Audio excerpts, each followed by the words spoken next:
Bonsoir, asalaamaaleykum. J'espère yéen a ngi ci jàmm bu baax a baax a baax. Bon nag dama leen indiloon nu ñu koy waxee benn tuto bu simple pour nawet gi ñu nekk tàngaay xam nga ñu bari dañuy bëgg a dem plage. waa kay l'école bi daal laa jël daal tey leen ci wan quelques méthodes.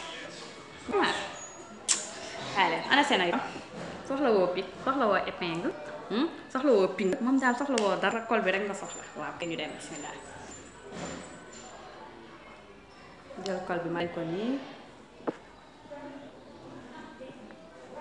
defee nii ba pare ma jëm ci ginnaaw bi bu ma paree ma def nii defee nii ba pare ma takk ka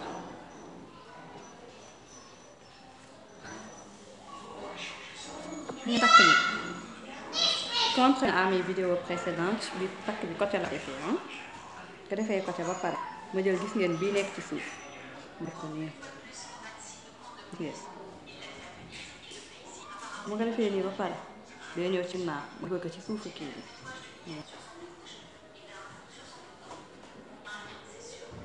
bi voilà dugg léegi mu des bii ma ko def ko nii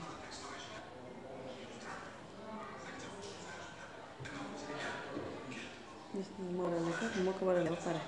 ma dugal ko ci suuf